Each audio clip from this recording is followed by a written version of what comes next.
Why you should never date a counselor. A guide to some of those that you should avoid in the creative universe, starting with 1, conceptual artists. Their art is the only art in our postmodern age. They'll give you credit for respecting their work because you must be truly visionary to get it. But then they'll also make you feel like your work is less meaningful because it's more light or more humorous or, God forbid, commercial. Yet they become hugely successful, going to fabulous parties where they hang out with peaches and fantasize about motherhood together. They'll say that parties are part of work, then stop inviting you before leaving you for one of the fabulous people at the fabulous parties. 2, musicians. They have an intense relationship already with their instrument. They'll either be in so many bands that their time is insanely stretched, or they'll be in a band that you refer to as the band. And if you ever dare say, it's me or the band, the answer is more likely to be the band than you.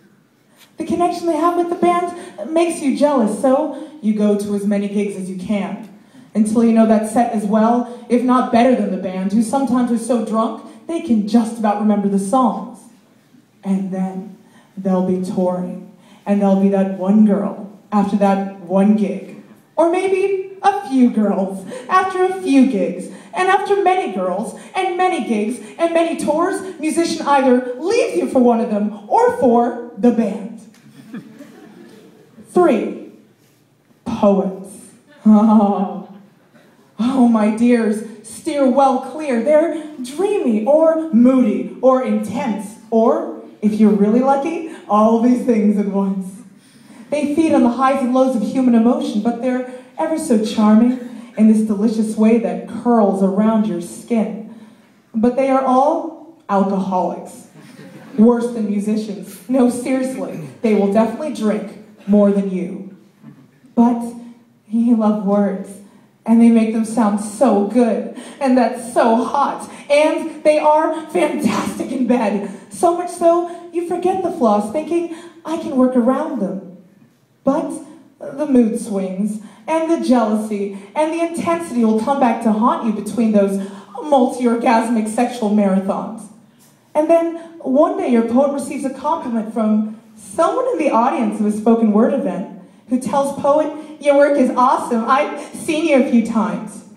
Poet takes the number, maybe even takes it further. And then, when you next see them, they'll say, I can't handle being in a relationship. It's draining. It's affecting my writing. I've stopped writing. I need to be on my own to focus. And then, when you next see them, you'll see that, yes, they can handle being in a relationship, but the girl they make that exception for will not be you.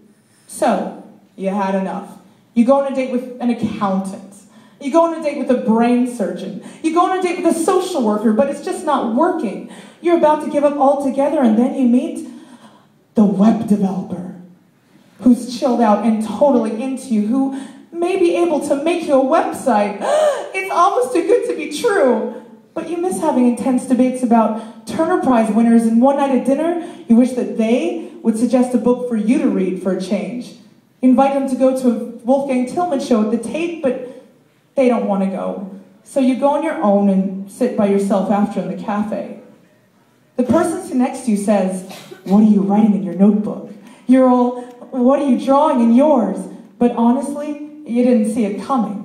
Before you know it, it's the 6th time you're meeting. You spend late night after late night in some French wine bar trading opinions on everything from Dadaism to Bauhaus architecture. You're both crazy about Bukowski, but unconvinced by Laurie Anderson.